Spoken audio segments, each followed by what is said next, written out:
last government shutdown in the mid-'90s. Yeah. All right. So Maralee Schwartz, who was the congressional editor for the Washington Post in the mid-'90s during the last government shutdown, covered the last time.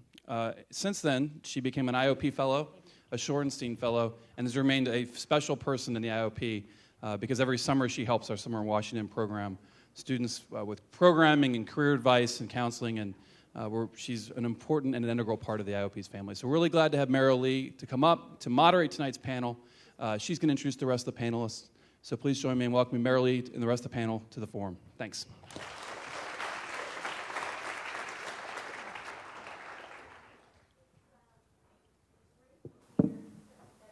Than my memories of being in the newsroom till midnight for 3 weeks straight, each morning walking in and saying, oh, they're going to open it today because look how bad things are, and every reporter in the room rolling their eyes at me like, you know, get a life there. But we're lucky tonight that we have got a group of people who know so much about what is going on in Washington and across the country and the forces that are directing this and how they might see our way out of it.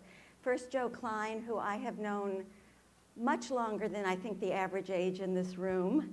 I must say I knew Joe when he was at Newsweek covering politics, at The New Yorker, and now at Time, and in between writing 6 or 7 significant books. And a very smart man, and he's now among you. He's a Shorenstein fellow here working on a book on the military men and women who are coming back from the wars and reintegrating into society.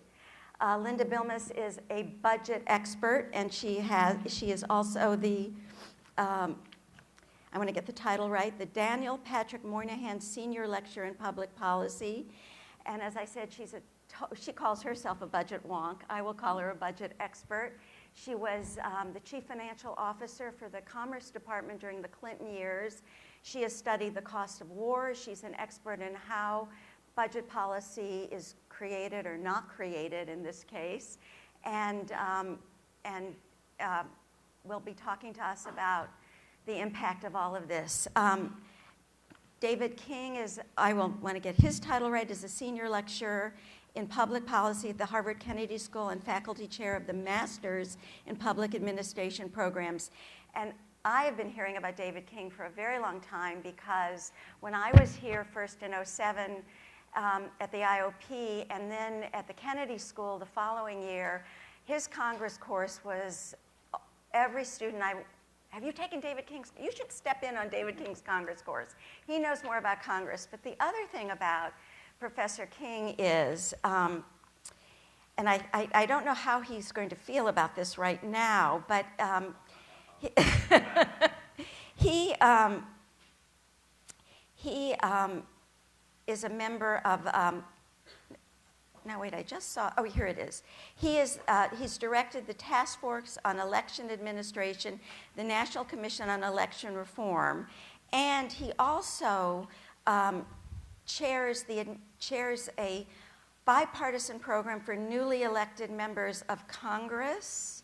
As he said, this is not what he trains them to do, so we'll try not to hold him responsible.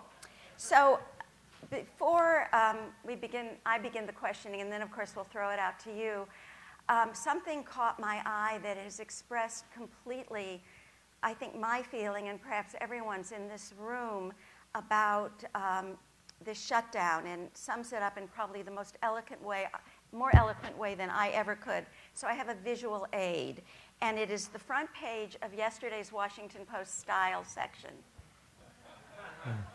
Ugh. With the capital behind it. And as an editor, I couldn't think of a better explanation or reaction to what's going on. But we're going to turn to these people now for some more insight than the depth of ugh. So Joe, I wanted to ask you about just basically, why is this happening to us? When bad government happens to good democracy, to good people. Well, how come you haven't talked about love, compassion, and patience? That means listening. Your institution talking. Listen to the crowd. Well, we will be listening, but now we'd like you to listen. I kind of listen for a living, and then I take notes, and then I write. But I'm going to give a 30,000-foot academic response to why this is happening to us now. And I'm tempted to say that it's because the political scientists of the 1950s and 60s got their fondest dream to come true, which was, instead of having these messy coalitions represent the parties, the two political parties became ideologically coherent, which meant Democrats were liberals, Republicans were conservatives, and people in the middle were not represented quite so much. The reason, one of the pragmatic reasons for this was that gerrymandering became a far more easy thing to do because of the rise of computers, and also because, I hate to say this, of the 1965 Voting Rights Act, which mandated racial gerrymandering in parts of the country. So that you had a situation where in Georgia, in 1990, you had 11 congressmen, 7 Democrats, 4 Republicans, and that changed. And after the redistricting, a deal was cut between inner city blacks and suburban white legislators, and all of a sudden you had no white Democrats from Georgia. You had suburban Republicans who were white and inner city Democrats who were black. The loss of Congress people who had to appeal to a broad constituency of different sectors has hurt our democracy. The third, you're looking at the media. Over the past 40 years, because of the intense market pressure and the retribalizing of America, we don't have the kind, we've lost a lot of the coherence that the media used to bring, for good or ill. But, and during that time, we've not only seen things like Fox News and MSNBC rise, and radio voices like Rush Limbaugh and other extremists, but we've, I lost my train of thought. I'll go to the fourth one. Oh, no, here's what I was going to say. In the course of that, because journalists had to become much more oriented toward markets, we went from a position which was the gold standard for journalists when I started this 45 years ago this week, which was skepticism. And we allowed skepticism to slide into cynicism. And it's become the hardest story to write if you're a journalist nowadays, a political journalist, is a positive story about a politician. I have an aphorism: cynicism is what passes for insight among the mediocre. And I think that it has become near impossible in this media environment for people of goodwill and reason to say even vaguely good things about each other, or even sit in the same room and discuss things. And the final point I'd make is that this is a consequence of my baby boom generation. We came into political consciousness by confronting authority, many of us. The reaction to those of us who were involved in the anti-war and civil rights movements of the 1960s was to use those very same confrontational tactics. You see it now in the Tea Party. And I think that the way we're going to get past this is for those of you who are millennials in the audience to get past us. I would also suggest that the problems wouldn't be this stark. The problem wouldn't be this stark if more of the people in the room making the big decisions were women. I totally agree. Linda, I know that you want to add on to this from another perspective, which is the way now the legislative and the budgetary process works has exacerbated the very problems that Joe is talking about. And from my perspective, from looking 17 years ago and looking at this shutdown, I think the consequences, the dysfunction, are creating consequences that are much more dangerous for the country and the economy. And I'd like you to talk about that. Well, there are a lot of political reasons where the other folks here know a lot more than I do about why this is happening. But a second set of issues are around the structural reasons why the Congress is governing by crisis now and going lurching from one crisis to another crisis to another crisis to another crisis. I mean, we happen to have a shutdown at the moment, but we might have had a shutdown last year, we might have a shutdown next year. So here are 4 of the structural reasons. One is that we do budgeting much too often. We're doing this huge budgeting process every year. Now, you have a lot of government agencies like the national parks. I mean, they basically spend the same amount of money every year, so why go through this huge process and have thousands of people develop these plans to do it every single year, which leads to a lot of waste because, of course, people spend all their money down at the end of the year. So that's one. And the second reason is that the actual budgeting that the government does at the federal level is kind of Stone Age budgeting. You've all heard about participatory budgeting and performance budgeting and activity budgeting and all kinds of innovative budgeting, a lot of which is going on at the local level and at the state level, nada at the federal level. So they don't have much transparency on where money is actually being spent. Now, the third point is on the complexity of the tax system. You know, there are 2 ways you can spend. I can give you $1,000 to help defray your cost of going to Harvard. Well, it won't go very far, but I could give you $1,000. You know, it might pay for it tomorrow. Or tomorrow morning. I could also give a tax credit to your parents, which means that instead of the money showing up on the spending side, it shows up as decreased revenue on the revenue side. And because the Congress doesn't like to be passing a lot of spending bills that sort of add to the spending, increasingly over the last few decades, more and more and more of the spending has been going kind of under the table through the tax deduction system.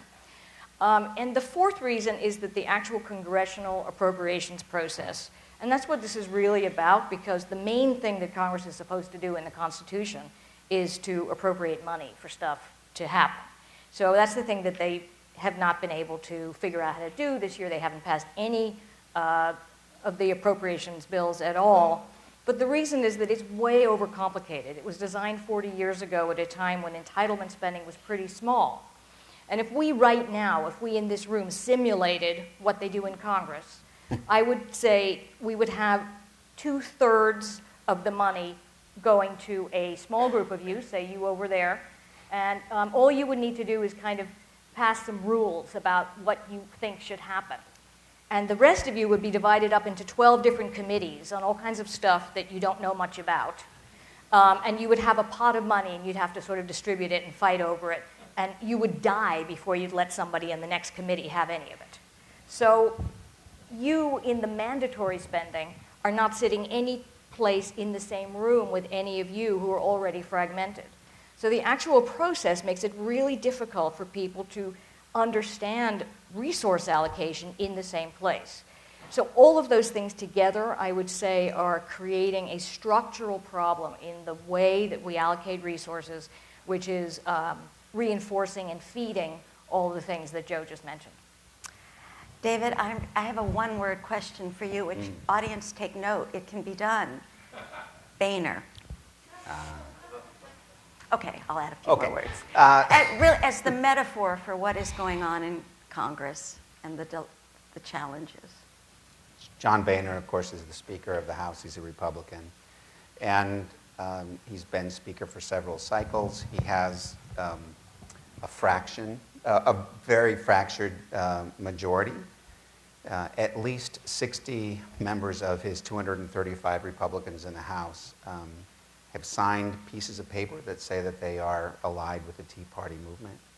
And Boehner is operating under something called the Hastert Rule, in which no major legislation will go to the floor without a majority of the majority party. So 232 Republicans, the majority of the majority is 117, which is 27% of the full chamber.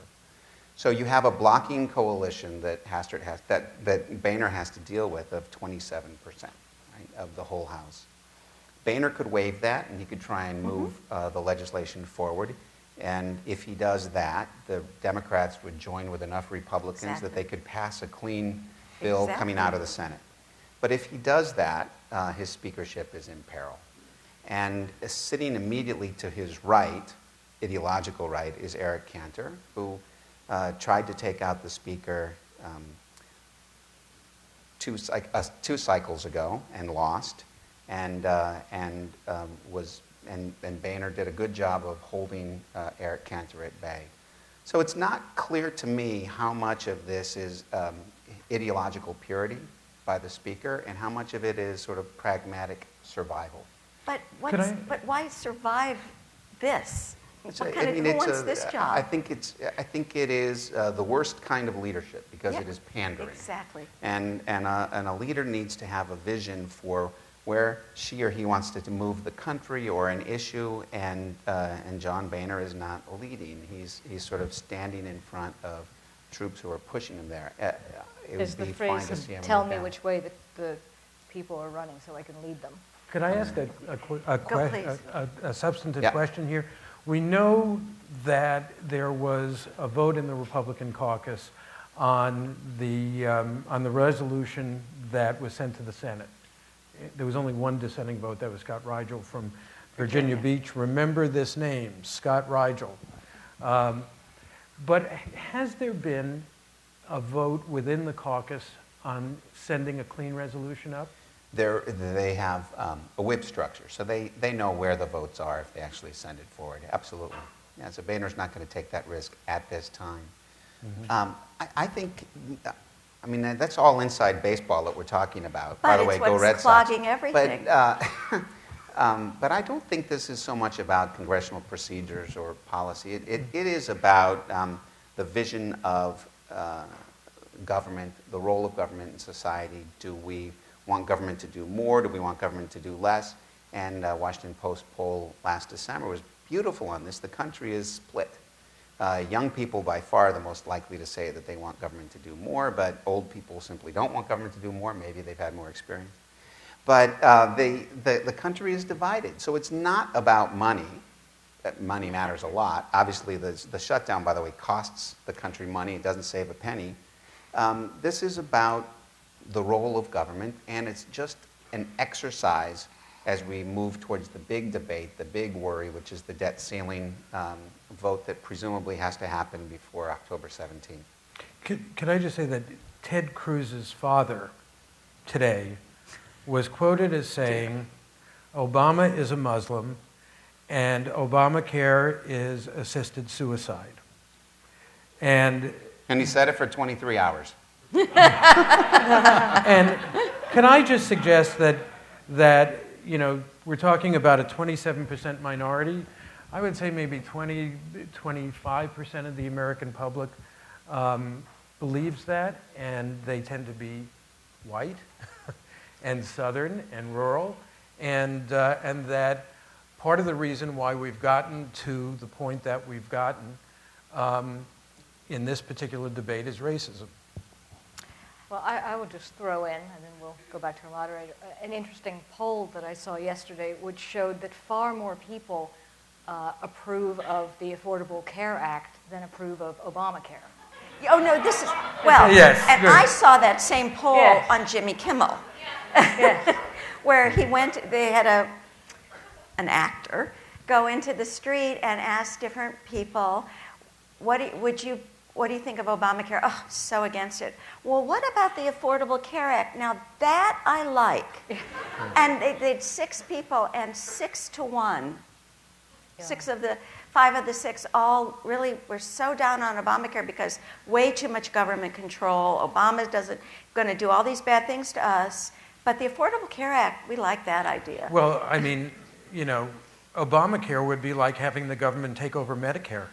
But I will tell you something else, given that we haven't really talked about how the Republicans are using Obamacare as their staging on this.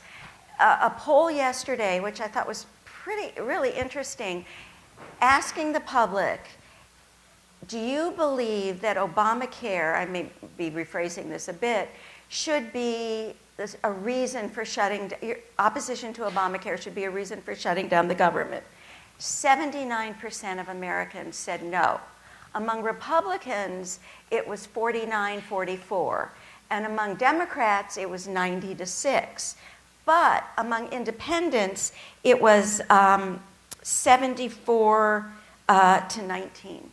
Right. So I don't know what the Republicans think they're doing. Even in their own party, it's narrowly split to use this strategy to shut down the government. And if I could throw in a little bit of history of this particular bill, I first came across the ideas of an individual mandate and healthcare exchanges, marketplaces where small business people and freelance writers, as I once was, could have the same market power as major corporations like Time Warner.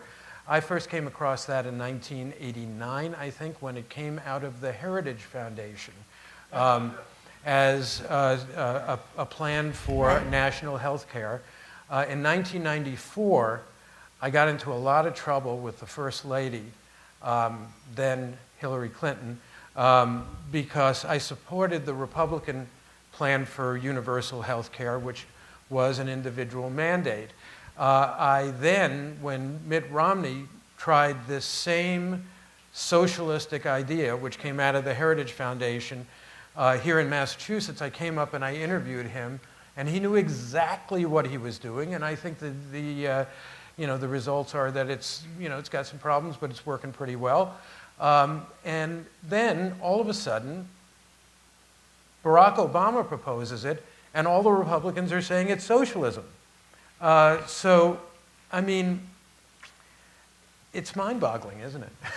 Which I want to, because I know you all will have lots of questions, and I want to kind of get to the impasse that we're at now, which the Republicans are saying, unless he does something about Obamacare, we're not moving.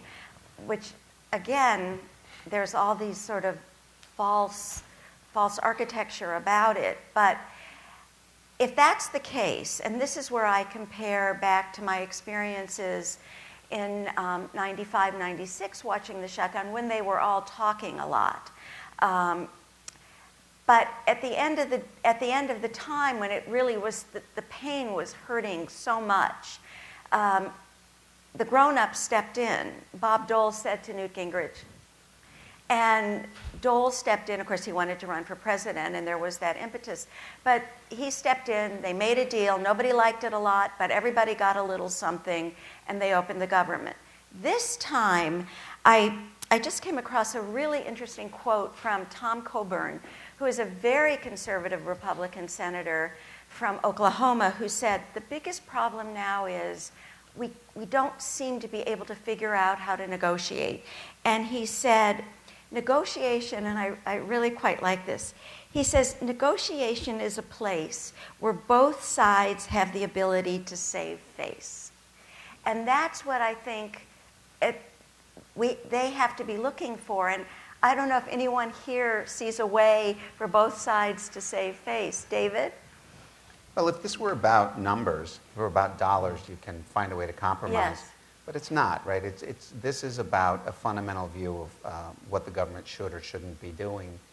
And in that case, maybe it's the wrong thing to do to compromise. Why would Republicans who believe that the government is already too strong, is taking away individual liberties, is interfering in the marketplace, if this is something they deeply believe in, why in the world would they compromise? They're standing up for their principles. So I don't expect compromise. There aren't grown-ups in the room who are going to be able to have that kind of negotiation right now, which means, probably in the short term, the shutdown doesn't get solved. Maybe the heat gets a little hotter after a week or so. We're going to be paying attention to football and baseball over the weekend. People pay attention again on Monday and Tuesday. Except Army and Navy who can't play. Yeah, and poor BC can't play either. but and then you're a week and a half away from Yes. from the debt ceiling. My guess is that there's no compromise, and ultimately the president has to step in and do something dramatic, like ignore the debt ceiling. Can I ask Linda. Linda a question? Why is that stuck in my mind? Linda, a question. We're talking about negotiations here, and there's been dissatisfaction with the budget-making process ever since it was launched in '74, right? Yeah. Do you see any way that even on technical things like the budget process, there could be any kind of compromise or negotiation? Have there been efforts? Are people even talking to each other? Is there any chance for the sort of things that reasonable people think are reasonable to actually happen?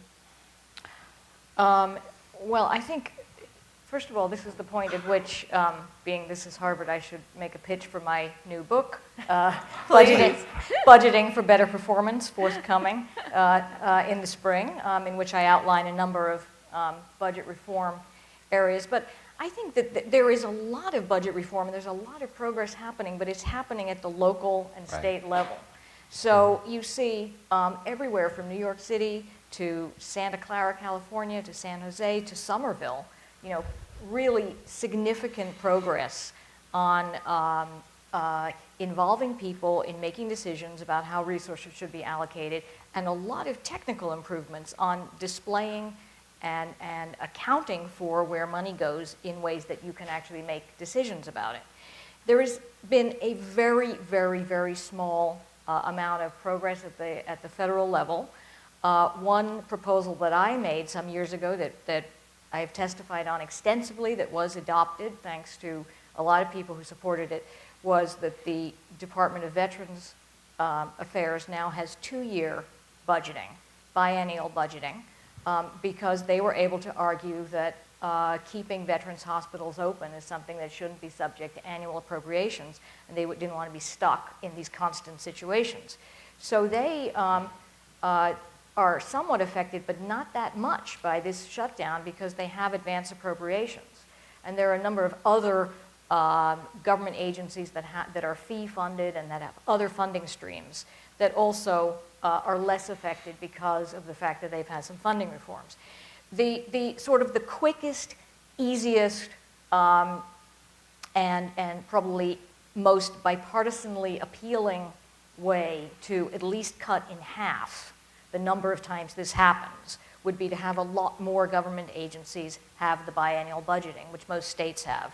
And so at least a lot of stuff could happen less often, which means if it happens less often, you could have crises less often. That is the simplest. The really hard reforms, that's kind of the tip of the iceberg, are the ones that take a lot of effort from the grassroots to restructure how we actually see money and to restructure the congressional committees. But I think that everyone who studies this stuff is looking at this process, looking at the tax system, looking at the budget process, and saying that we can't go on this way, and we need to be expanding the fledgling reforms. Well, they all say we can't go on this way, but they also say, when you ask them about this specific reform or that one, well, we can't do anything about that. I have one last question before we go to the audience. Why isn't everybody scared about what's happening to the economy? The shutdown is going to be crippling enough, and then you're facing the debt ceiling. And these people, I'm scared. Why aren't people scared why aren't these members scared the way I'm scared? Well, what did they learn the last time there was almost a shutdown, right? The economy was doing fine.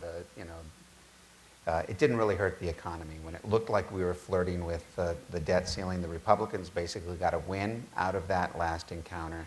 So it was a different environment, but members themselves right now are not hyperventilating, except when the TV cameras are Also, on. it was oversold last time, the debt ceiling. I mean, the way you'd see the president was saying, and Geithner was saying that, the credit of the United States would be called into question, but as that the deadlines approached, you didn't see any of the international borrowing, money people pulling their money out of U.S. treasuries. Well, in fact, because they were coming into U.S. treasuries. So even if we threaten to no longer pay our bills, no one's going to believe us in the rest of the world. But then it's going to happen.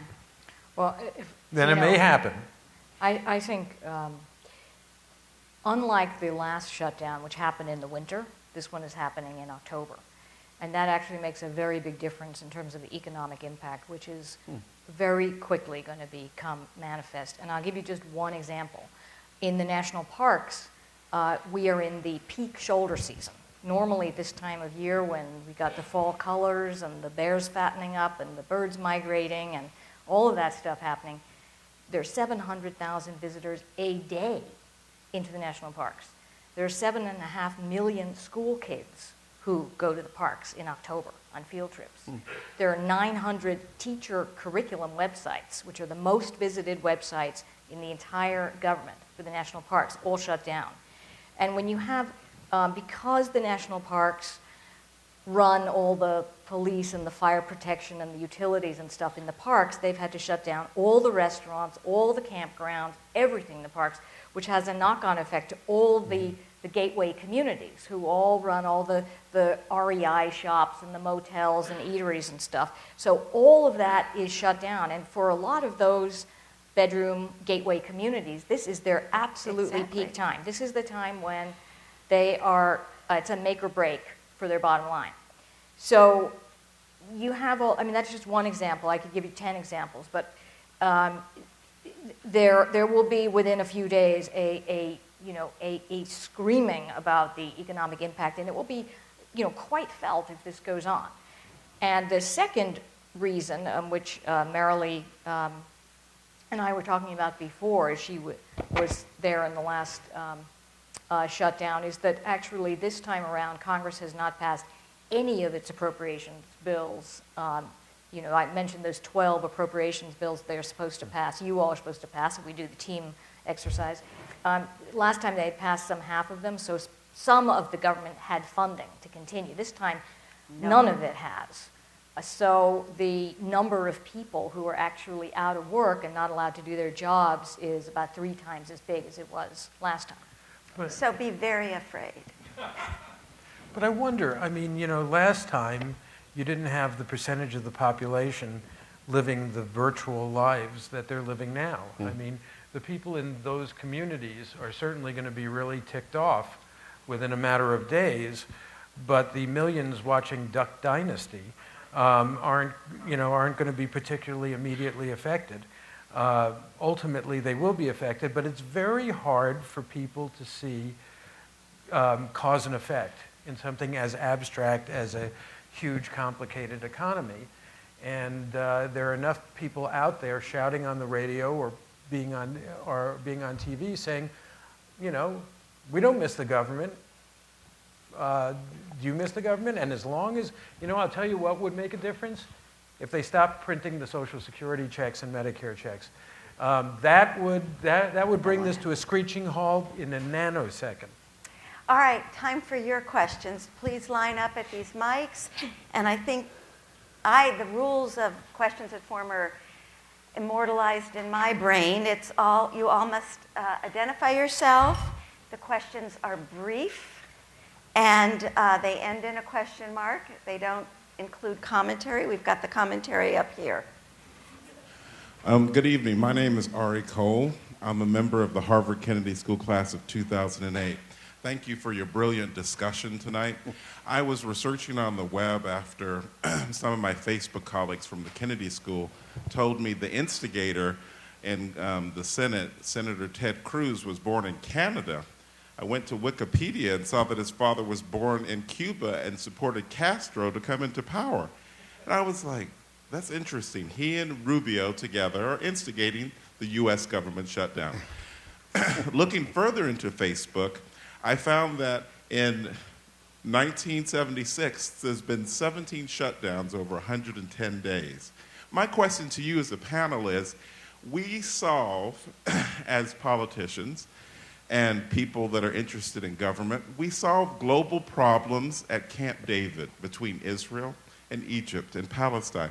Is this not the right time for President Obama to bring the key people in Congress to Camp David and get together and have a powwow? Well, he's got him at the White House right now, and that's a big step for him. I have no idea. He doesn't like Camp David that much. Well, and it's Probably not, should close it down, save a little money. it's sort of not his style. I don't see that that's the Obama negotiating style. It was the Clinton. I mean, Was I the think Clinton style, what exactly. you're getting at, as I hear, and I think a lot of people share this pain, is that this doesn't seem like Middle East peace. It doesn't seem like it should be out of our power to Right. solve Yes. this problem. I mean, to figure out how to do budgeting, to pass an annual budget. I mean, it seems like that is something where, unlike Syria or whatever, we don't have to deal in the global arena. We ought to be So able to do true. that. I And think when you see, what TV loves to do, or the interviews in the street, I keep my, people really don't understand this, but, and I think actually that has been the president's theme when he is out talking. He now has been making himself much more available to the White House press room, just to make statements, not to take questions. But I think whatever is happening today, I think there was some effort he was feeling the criticism of not talking to these people. So God only knows what's going on in there, but at least he invited them. Your turn? Hi, my name is Steve Gofard. I'm a junior at the college, and thank you so much for speaking. It's really an honor to hear all of your insights. I guess having grown up abroad, I want to bring in sort of a very international perspective, which is looking at this. A lot of foreigners would laugh at this, would scoff at this, at the fact that some partisan disagreements can actually cause the government to shut down and cause there not to be a budget. Whereas in some countries, even though governments and coalitions may not form, this actually doesn't happen. So I wanted to ask you, do you think there's something that being the only country where this can happen, there's something sort of institutionally that needs to be fixed about the fact that this actually can happen in the first place? Well, Yeah. Linda referred to it earlier that this isn't an accident of institutional design. The founders gave Congress the duty of not only passing all the bills, but all revenue raisers have to start in the House. The president's budget, by the way, is just sort of a fancy suggestion. We don't really have a Right. budget. We have various appropriation bills. And the founders set it up that way so you wouldn't have a strong executive branch saying, you'll do this, you'll do this, you'll do this. And I'm worried because I'm sort of an Article 1 of the Constitution person. I believe in the Congress. I believe in Capitol Hill. Other people tend to be Article 2 people, executive branch. I'm worried, as someone who cares about the legislature, that this will play out over the next couple of weeks in such a way that the president will be forced to ignore the debt ceiling. It creates a crisis. Maybe it's unconstitutional. It'd certainly be illegal. But he would have the upper hand. And I think that gives too much power to the executive branch. So I'm not as worried. I'm not as worried about how crazy it all looks. It's not supposed to be easy to raise my taxes. Maybe somebody else's taxes, but it's not easy. So I think this might be a moment of crisis that creates a real interesting opportunity. The 1974 Budget Control and Impoundment Act, which rolls right off of our tongues, right, was a reaction against Richard Nixon having impounded, and then Gerald Ford having impounded so much of the budget. It was an overreach by the executive branch. And they reshuffled the whole thing. They were trying to claim authority and power back into the legislative branch. If President Obama does what I think he probably should, which is to ignore the debt ceiling, then there's a moment, Linda, when you guys can come up with some way of trying to restructure the congressional budget process. But before we go anywhere, Joe, I just want to say I like Duck Dynasty. What? I like Duck Dynasty. It well, makes me- no, it's Yeah, fun. it makes me happy. But let me come back at you on that because On Duck Dynasty? no, but on the concept of liking Duck Dynasty, You know, and the way proportions have shifted. I actually named a character in Primary Colors after this concept, Orlando Ozio, who was the governor of New York. Machiavelli said that Ozio is the greatest enemy of a republic. Ozio is Italian for indolence, and what Machiavelli was worried about was how do you keep a republic rigorous when it's not at war, when you need real discipline and so on. And let me submit to you that we have had the world's greatest, the greatest experiment in Ozio in human history in this country since the end of World War II. Yes, we've had some problems. Up until very recently, we haven't had serious economic problems. We haven't had existential wars that actually threatened and caused all of our young people to go off and fight and be killed. But during that time, I believe, and I think that this is really at the bottom of what we're seeing, we've lost a lot of the habits of citizenship. Yes. We've I been completely agree. watching Duck Dynasty. And you could call it whatever you want. You know, my daughter's a member of the MTV tribe. My dad was a member of the ESPN tribe. You know, we have retribalized the society, and we do not feel, as people in the military feel, that we are part of something larger than ourselves. That's really true. You cannot have a democracy without citizens, and we have to really figure out how to answer that question as well. Hi, my name is Eliza Hashmi, and I'm a junior at the college and a member of the JFK Junior Forum Committee. On behalf of the committee, I'd like to ask the JFK Junior Forum's official Twitter question. The question is, what does the shutdown mean for our peer countries' perception of the United States? Are you asking us? Yeah, that's what our Twitter I'm sorry. fans I'm are. sorry. Could you repeat the question? I have Sure, do you want me to repeat it? It's, Yes. What does the shutdown mean for our peer countries' perception of the see. United States? Well, I can actually have an anecdote from the last 2 hours. One of my closest friends is married to a senior Foreign Service officer in Mexico. And I had just emailed her that I was up here, and she emailed back and she said, John and I have just left some German festival, and both the Germans took John aside and the Mexicans and said, you need some money from us? And she said it was humiliating. So that's my anecdote to say how peer countries are looking at us. Any other thoughts? I mean, I would just say that this kind of follows on what Joe was saying. So for the last 10 days, I've been in Cuba teaching at the University of Havana.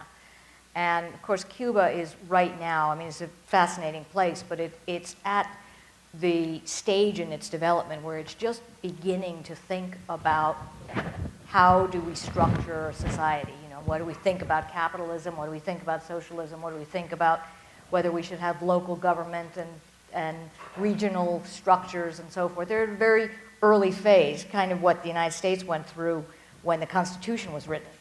And certainly when they look at this, what's going on, I mean, they think, well, that's a reason not to use the U.S. constitutional framework as a way to set up our society. And forget about Fidel, you know, that, I mean, they're sort of at a different point, thinking about what do we really think is going to work. And they look at this and they say, well, that's not working, so that's not a good template. And I think that countries all over the world that are more emerging and figuring out how to set up a society are feeling that we are not a good role model in this respect, for sure. Thank you. Good evening. My name is John, and I'm from the Mid-Career Program. As an American citizen and a USG employee, it's been a sad 2 days, but perhaps more disheartening is the fact that this seems to be coming, this kind of bickering seems to be coming par for the course on the American political landscape.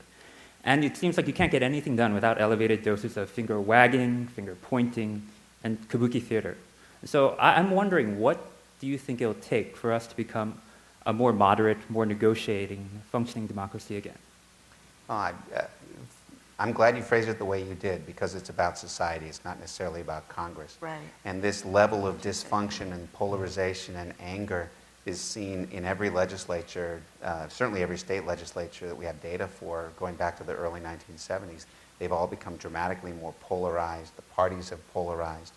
I think Congress has institutional problems in terms of how we do budgeting, but Congress reflects us pretty well. And the reality is we don't get along.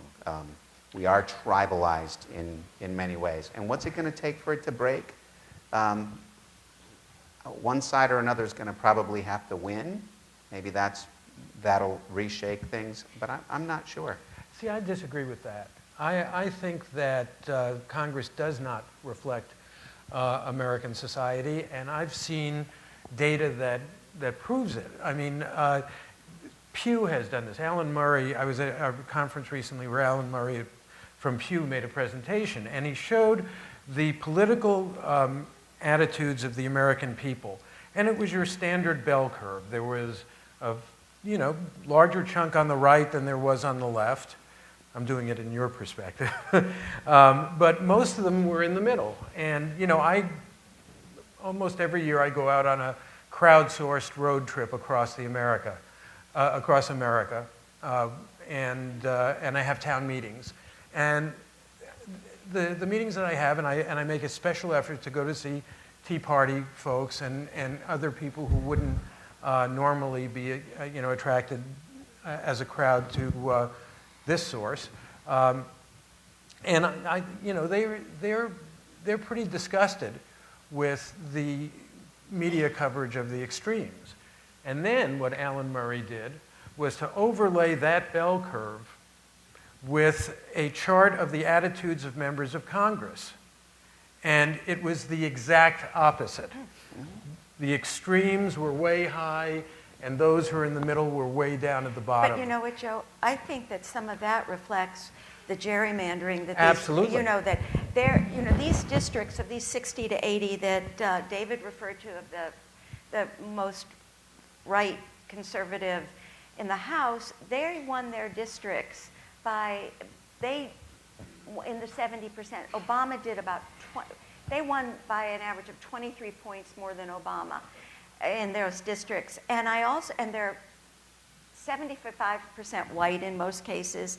It's a very different kind of culture and society that those members are representing. So in but the to way have those you're districts, both right. You're both right. But to have those districts, you need to have districts that are 75% black or Hispanic or so on.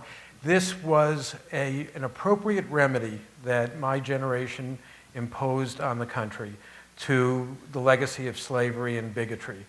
But I think that we're ending my generation, in our point of view, is reaching its sell-by date.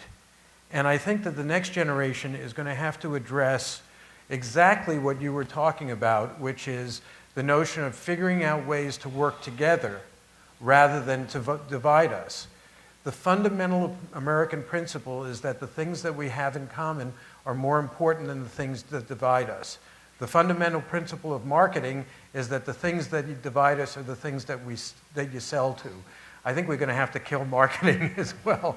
Well, and it's generational. I mean, this is my preaching every summer when I see undergraduates and I find myself, don't be so angry about what's going on. Tell them they're going to change it. And I do believe that, and my proof is in what's happened with gay rights across all sorts of demographics. And so that's my hopefulness that things will start changing as the generation. When I was still at the paper, we did a poll on whose issues are driving elections, and it turned out, this was in the mid-2000s, it was the older people because they were voting more. So the politicians were talking their issues more than the younger people's issues. That is starting to shift. So I do think generational changes will help. Your turn. Hi, my name is Dev. Just passing through. As a citizen of India, which is known for its model and efficient democracy, I had a question on whether President Obama, in having set the tone for seeking a grand bargain in all previous negotiations, sort of has built the stick for his own back in this situation where the Republicans go in assuming that there will be a last-minute cave-in or last-minute sort of compromise of some position so that everybody can come away with a win in the situation. And this has sort of led to this crisis. And just sorry to add to this question, Would there be a significant amount of private sector pressure now on the government, whether the Republicans or the Democrats, to reach some sort of solution on this? Because there are so many broader economic issues that get tied up, not just to the government shutdown, but to the debt ceiling debate, and then subsequently the tapering of the quantitative easing program. Sorry. Well, just a quick response to your last question, then I'll turn it over to my colleagues. But the business community is fracturing. The Republicans' hold on the business community is starting to really fracture. This was the community in big business and Wall Street that funded the 210 and 212 in large measure, and they're furious with the Republicans over this and what it's going to do on the economy. So I think that pressure will start being felt. I turn the rest over. Well, in terms of negotiations, yeah, the fact that President Obama has gone for the grand bargain in the past would lead people to expect that he's going to do it again this time. And it doesn't look like he's going to. So it's going to take longer to come to some kind of resolution. And again, I wouldn't expect anything big until maybe the middle of next week. Hi, my name is Chris Young, and I am a Boston resident. Professor King, you mentioned earlier, I think twice, the upcoming debt ceiling on October 17th and the possible options available to President Obama in the event that Congress does not do anything to raise the debt ceiling. And you mentioned the proposition that he could simply order the executive departments to ignore it, order the Treasury to ignore it. But given our constitutional structure, and as you insinuated, I believe that he would be violating the constitutional pledge that he took in the event that he did that. Sure. It is the responsibility, as you mentioned, of the legislature to allocate funds to the various executive departments, as well as to ensure the quote-unquote full faith and credit of the United States in regards to raising the debt ceiling. And so in addition to ignoring the debt ceiling, I've been thinking, I don't know if there are other options available. So in the event that he does do this, what sort of ramifications would he have to face, or would our constitutional structure face in that event occurring? It's all speculation. It's kind of fun to speculate about it, though. And remember, I actually like Congress. I don't want the president to have too much power, so I hope they solve it. But there are some conflicting demands, laws that the president has to follow. So Congress passes authorizations as how much, these are what these programs are supposed to cost. That's Congress that does that. Congress passes tax bills. That's the president and the Congress does that. Mm-hmm. And then Congress comes up with what the debt ceilings are. Now, the way I would look at this is that the debt ceiling is already implied when Congress is saying, here's how much you can spend and here's how much we're going to take in taxes. So if the president is going to ignore the debt ceiling, he violates the law, no question about it. It's not clear he violates the Constitution, but he would violate a law. And it'll be interesting to see how, if this happens, how the markets would react. I think they would react favorably. And he opens himself up to impeachment. Well, okay, so the House would vote articles of impeachment, presumably, and then nothing happens in the Senate. So it's because the Senate is controlled by Democrats. Mm-hmm. So it's a big gamble, but I can imagine a scenario in which it plays out. Thank you. I'm Jenny Shore, and I'm a freshman at Harvard College and also a member of the JFK Junior Forum Committee. And I'm asking this question on behalf of the committee. What kind of implications, if any, at all, would this have for the 2016 elections? Joe? I don't know. I think that I think that the implications here are all congressional. It's just way too early to speculate about what 2016 looks like. If there is an economic collapse as a result of this, or an argument can be made that there was an economic collapse, it depends on which side makes the better argument about who is responsible for it. Right now, it seems the public believes that the Republicans were responsible. I do think that the broader implications are going to have to do with style more than content.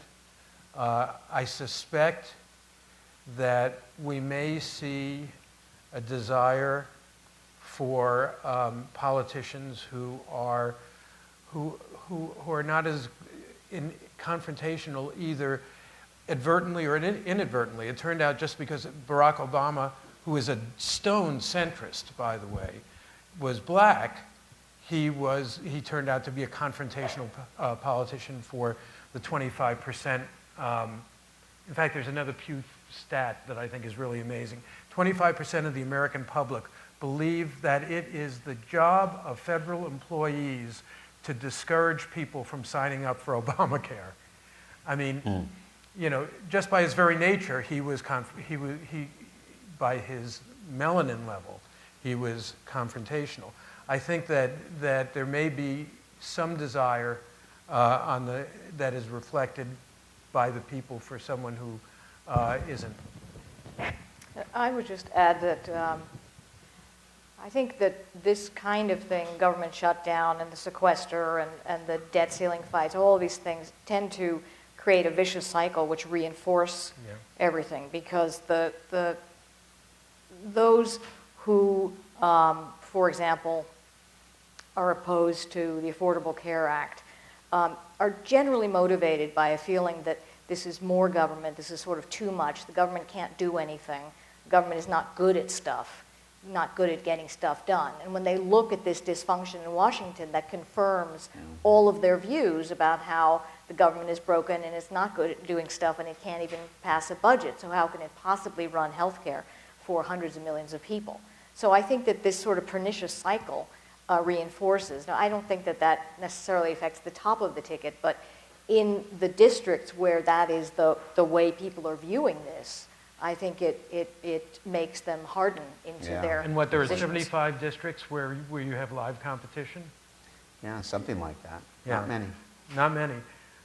The other thing I'll say that is a piece of this that's going to have a significant impact, and it's going to be all about people the age of the students here, is how well Obamacare is perceived to be working. And I think that is going to be determined by the numbers of young people who sign up for it and are willing to do what I believe is their civic duty, their moral responsibility. Because if you don't sign up for it and you crash your motorcycle into a tree, the rest of us pay for it. So I think you have a moral responsibility to be part of this. The initial indications and the polling show that your generation is going to step up and do the right thing. And in that case, I think you're going to see the exchanges work, and you're going to see small business finding that they can get health insurance for themselves and their employees at lower rates that are now prevailing in the market. And I think that that's going to have a major impact. But we'll see. Right up here. My name is Christian Brey. I am an MPA student here at the Kennedy School. Given that the problem we are talking about is actually not only a technical problem, but a problem of society and underlying differences and maybe ideologies, I'm thinking about the role of this school that claims to address public leadership. So my question to you is, what do you think about the role of this school? How could this school help society to address the issue and the underlying problem that is not only the technical problem, but also the Professors? differences in society? Well, I'm glad you're making the distinction, which is between technical change and adaptive change. And we ought to be able to think about adaptive change. Leadership is a title that people happen to have. We often talk about our leaders aren't leading, because the title leader doesn't mean a whole lot. And so you don't need to have any kind of official position to try and motivate other people to see the world in a different way, to allow us to adapt. I don't know formally what the school does. The school isn't sort of this monolithic group that can do anything. We're a bunch of independent contractors working in a building who care a whole lot about public change. So we can gather people together, we can reach out to students, but so much of what has to happen are people who don't have a formal authority, like you don't, like my friend Luke here doesn't have formal authority, but it's really you who have to work on making these changes. Linda? Well, you've taken my class, so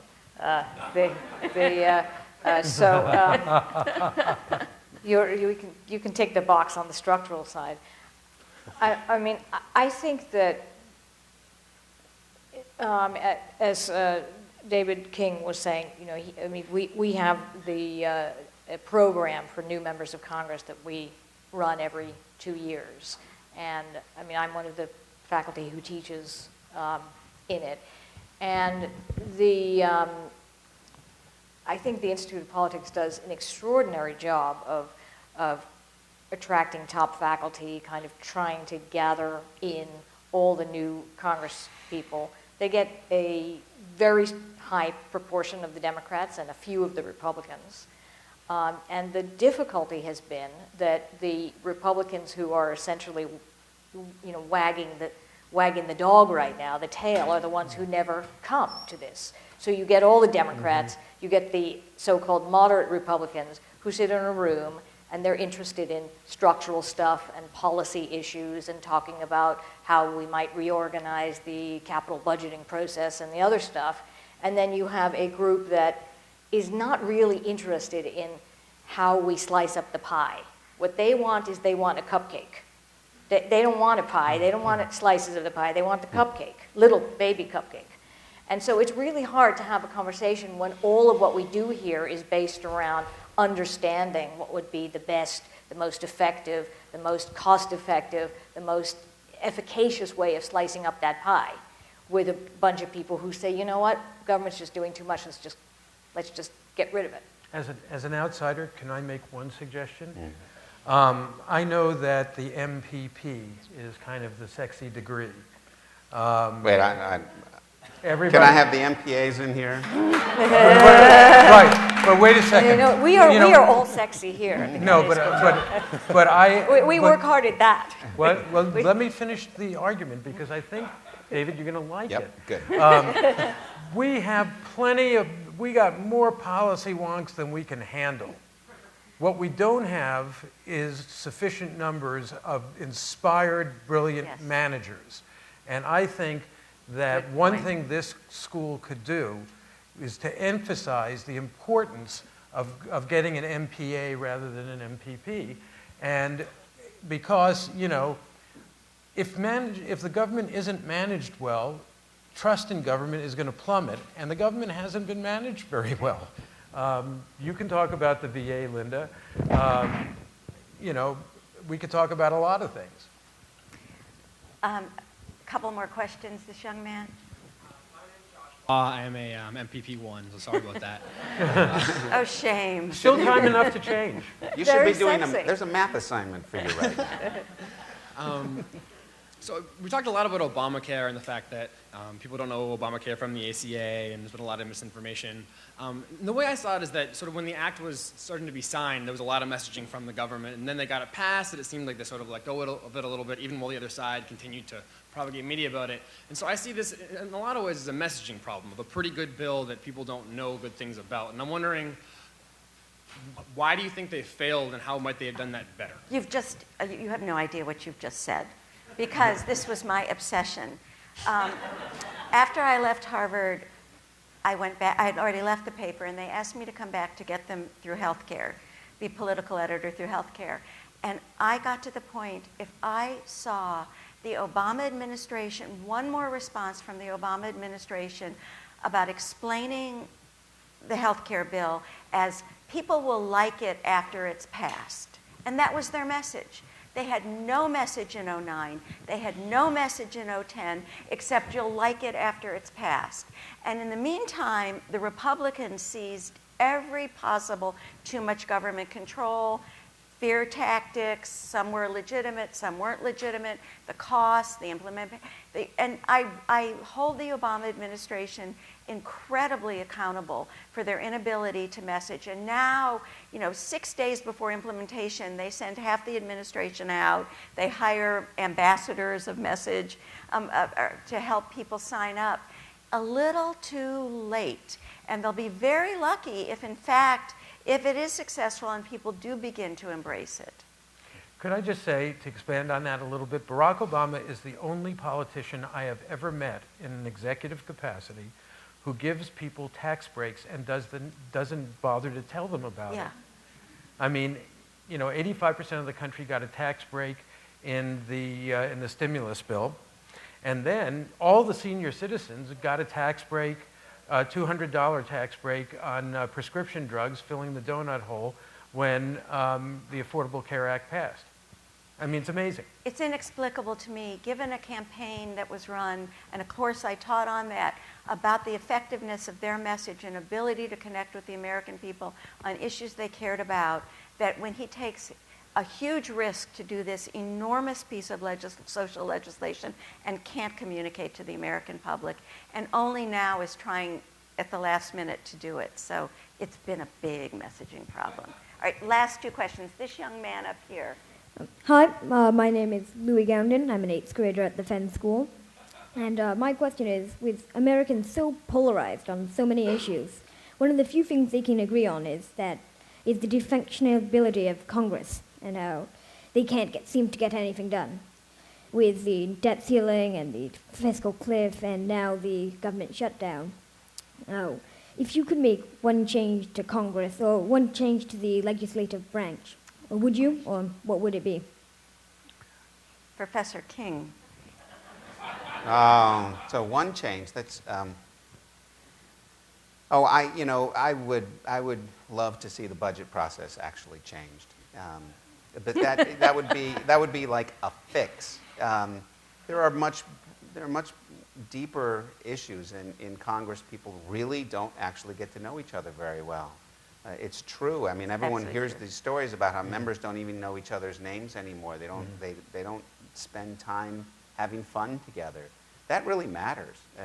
And all of us in this room, I hope, we're getting to know each other so we can collaboratively solve problems. But the world doesn't work that way in Washington anymore. I do want to say something about gerrymandering, because it is an issue, but I think it's often overplayed. Yes, it's done with much more precision now than it used to be done. But the Senate doesn't have gerrymandering. Everybody represents the same state. It's a more moderate. And it's more moderate, but the rate of polarization has been pretty remarkable. So gerrymandering is part of the story, but I do think there's an important social story that's going on as well. Joe, your one wish? I think money has to do with that. But my one wish would be that we follow the golden path set by Arnold Schwarzenegger and have the states have independent panels determine what the congressional districts are rather than the state legislatures doing it. Linda? That'd be great. Budget? I mean, I know more about budget reform than the other issues, so I would certainly could talk a lot about how the way that money is allocated, the budget and appropriations process and authorization process need to be restructured. But I think there are other issues, including tax reform, the frequency of doing budgets, the whole committee structure in Congress, and the way that we account for money in the executive branch. But I'm curious, do you have something in mind? I mean, if you could wave a wand, what would be the one thing you would like to see? Well, I'm quite not sure. I mean, I would like everybody in Congress to get to work together and actually negotiate, not what they're doing now, to actually talk and actually negotiate. Well, there is a group called No Labels, which has invited members of Congress of both parties to get together and actually talk to each other, which is something that they don't do. And I think they have like 70 some odd members of Congress signed up to do that, and that's a first step toward what you would like to see happen. And I want to put my wish in, which is the filibuster, which has gotten out of control and not real, and the idea that it takes 60 almost on everything. It's just been totally distorted, the role of the filibuster in the Senate and the blocking of nominees. It's gummed up government, and that I would like to see that change. Thank you for an excellent question. Now the pressure's on you for the last question. My name is Nancy. I'm a freshman at the college. My question to you is, last year there was a Harvard Political Review article about balanced journalism. So as much as we're talking about MSNBC and Fox kind of polarizing political opinions, there's also this illusion of balanced journalism whereby journalists kind of present both sides of the story without actually giving any factual value or quotient to either side. So they're basically just amassing facts, or not facts, but amassing what people suppose to be facts, as opposed to really pushing any kind of in any direction, and as opposed to asserting whether things are fact or truth or illusion. So what do you think the media can do to improve or, I guess, diffuse the situation? Joe? Well, I am a fair and unbalanced journalist. I think that the best thing that we could do is be fair and to acknowledge the arguments. I mean, you know, if I ever write a memoir, it'll be called Flaming Moderate, because, you know, what I do is I go out, I report a situation, and then make up my mind about what I think. I'm hired to have opinions, but I want them to be informed opinions. Unfortunately, right now, what we're finding is that you are determining what news you get, and you are determining who's got the power. And, you know, my closing comment and plea is to members of your generation. I was recently at this small conference, an exclusive conference, mostly people my age, talking about government reform. And anytime anybody brought up a cool idea or something new, someone else would say, you can't do that. You know, civil service reform, we tried that 22 years ago.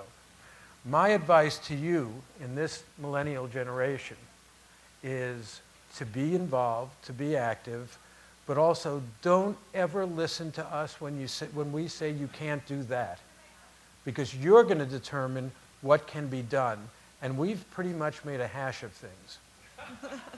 I just want to say something as, you know, a former editor when things were a little less frantic, but every day, and I know this is going to sound sappy, but every day, and I think you still find this in the New York Times, the Washington Post, and Time Magazine, and an array of journalistic platforms.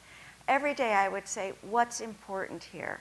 Everything, you can't put everything in. And the rush now to put everything in, and he said, and then he said this, and I would have fights with my reporters.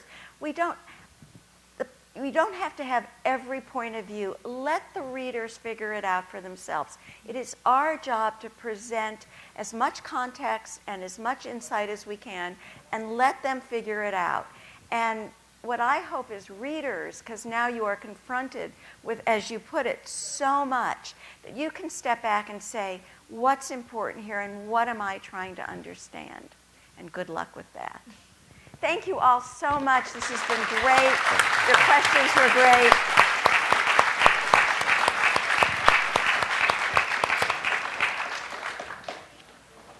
Thanks. And thank you, panel. See you. In the time. So you're driving